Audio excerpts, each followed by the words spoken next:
Selamat malam Bapak dosen dan rekan-rekan sekalian. Kami dari kelompok 5 akan menjelaskan pendekatan dalam pengambilan keputusan etis. Sebelum itu, izinkan kami untuk memperkenalkan diri terlebih dahulu. Perkenalkan, saya Kartika, nomor absen 10, dan rekan saya Sima, absen 24. Pengertian analisis manfaat.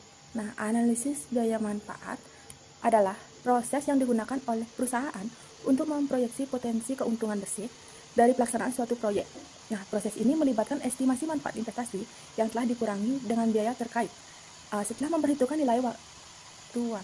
Nah, tujuan utama melakukan analisis biaya manfaat adalah untuk menentukan proyek mana yang harus dilaksanakan.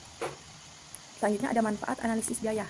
Yang pertama ada manfaat langsung, misalnya peningkatan pendapatan atau penjualan dari produk baru yang diproduksi. Nah, yang kedua ada manfaat tidak langsung, seperti meningkatnya minat pelanggan pada bisnis atau brand. Yang ketiga, manfaat tidak teraba, misalnya peningkatan moral karyawan karena perusahaan semakin meningkat. Yang keempat, manfaat kompetitif merupakan manfaat yang mempengaruhi daya saing, misal dengan menjadi inisiator pertama dalam industri atau menduduki peringkat 3 teratas sebagai perusahaan terbaik. Selanjutnya itu ada cara melakukan analisis biaya. Yang pertama, merancang kerangka kerja untuk analisis. Nah, langkah pertama dalam melakukan analisis biaya manfaat adalah dengan menilai situasi saat ini dan mengidentifikasi bagaimana situasi tersebut dapat ditingkatkan dengan proyek baru. Misalnya, apakah perlu mengeluarkan biaya untuk pemasaran guna mendorong penjualan baru di pasar yang sudah ada? Atau apakah ingin berekspansi ke pasar baru untuk meningkatkan penjualan? Yang kedua, ada perkiraan biaya proyek. Nah, setelah menentukan cakupan proyek, itulah biaya pelaksanaan proyek. Klasifikasikan lebih lanjut menjadi biaya tetap dan biaya variabel. Nah, berikut biaya yang perlu diidentifikasi. Yang pertama ada biaya langsung, seperti biaya tenaga kerja, biaya bahan baku, biaya persediaan, dan biaya overhead manufaktur. Yang kedua ada biaya tidak langsung, termasuk biaya sewa, utilitas, administrasi, dan manajemen. Yang ketiga, biaya tidak berwujud, yaitu biaya non-finansial dengan dampak bisnis yang signifikan dalam bentuk reaksi pelanggan, moral kerja, dan reputasi merek. Yang keempat, ada biaya peluang atau biaya karena tidak melakukan peluang investasi alternatif. Yang kelima, ada potensi biaya yang timbul akibat perusahaan, pesaing, atau regulasi. Yang ketiga, ada tentukan biaya manfaat. Dan langkah berikutnya adalah analisis biaya manfaat adalah mengidentifikasi manfaat pelaksanaan proyek, termasuk manfaat tidak berwujud dari moral karyawan yang lebih tinggi dari keunggulan kompetitif. Yang kelima, manfaat diskonto biaya dan manfaat untuk memperoleh nilai sekarang. Mengingat durasi proyek, perusahaan harus menentukan tingkat diskonto yang wajar, yang kemudian dapat diterapkan pada biaya dan manfaat untuk memperkirakan nilai sekarangnya. Analisis sensitivitas juga dapat digunakan untuk menganalisis dampak tingkat diskonto yang berbeda pada proyeksi arus kas ini. Yang kelima, hitung nilai sekarang bersih NPV. Selanjutnya, dengan menghitung nilai sekarang bersih dengan mengurangi nilai sekarang dari arus kas keluar, dari arus kas masuk. Nah, pada tahap ini, beberapa perusahaan juga menggunakan rasio biaya manfaat untuk mendapatkan gambaran yang lebih baik tentang dinamika proyek. Yang keenam, buatlah keputusan. Nah, terakhir yaitu rangkum semua proyek biaya dan manfaat proyek. Jika estimasi menghasilkan manfaat bersih, yaitu arus kas masuk, melebihi arus kas keluar, maka melakukan investasi biaya biasanya akan menghasilkan keputusan yang masuk akal. Selanjutnya ada keuntungan analisis biaya manfaat. Yang pertama yaitu melakukan data sebagai dasar analisis. Analisis biaya manfaat memungkinkan individu atau organisasi untuk mengevaluasi keputusan atau proyek potensial bebas dari opini atau bias pribadi.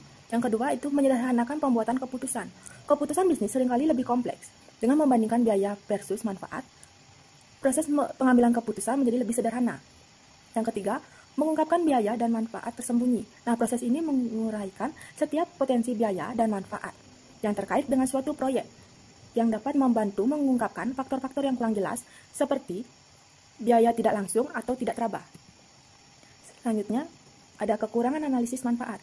Yang pertama, ada sulit untuk memprediksi semua variabel. Nah, meskipun analisis manfaat dapat membantu menguraikan biaya dan manfaat terkait dengan keputusan bisnis, namun sulit untuk memprediksi semua faktor yang dapat mempengaruhi hasil. Yang kedua, yaitu basis data sangat berpengaruh. Nah, jika mengandalkan data yang tidak lengkap atau tidak akurat untuk menyelesaikan analisis biaya manfaat, hasilnya juga akan tidak akurat atau tidak lengkap. Yang ketiga, yaitu lebih cocok untuk proyek jangka pendek dan menengah. Nah, untuk proyek atau keputusan bisnis yang melibatkan kerangka waktu yang lebih lama, analisis biaya manfaat memiliki potensi yang lebih besar untuk meleset karena beberapa alasan. Biasanya menjadi lebih sulit untuk membuat prediksi yang akurat semakin jauh melangkah. Yang keempat yaitu menghilangkan aspek moral. Nah, sementara keinginan untuk menghasilkan keuntungan mendorong sebagian besar perusahaan. Nah, ada alasan non-moneter lain yang mungkin diputuskan organisasi untuk mengejar proyek atau keputusan. Sekian materi yang dapat saya sampaikan. Untuk materi selanjutnya akan dijelaskan oleh rekan saya.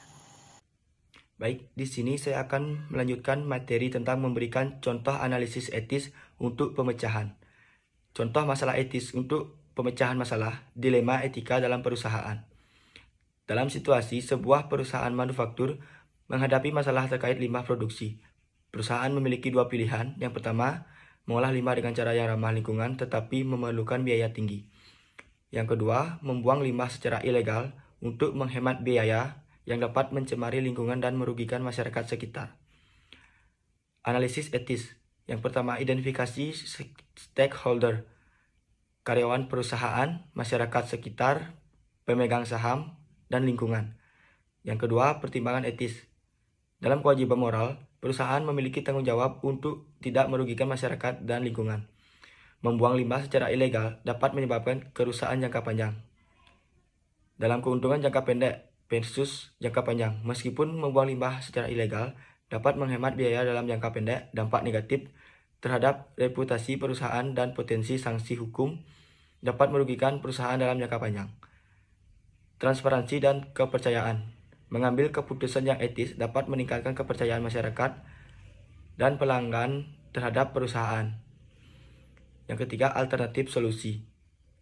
Mencari cara untuk mengurangi limbah di sumbernya, menginvestasikan dalam teknologi yang lebih bersih, melakukan kerjasama dengan pihak ketiga untuk mengolah limbah yang aman. Yang keempat, keputusan. Memilih untuk mengolah limbah dengan cara yang ramah lingkungan meskipun memerlukan biaya lebih tinggi demi keberlanjutan perusahaan dan tanggung jawab sosial.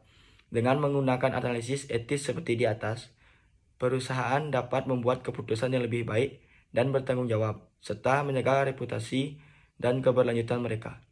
Sekian materi dari kelompok kami. Untuk teman-teman ada yang ingin bertanya, silakan ketik di kolom komentar.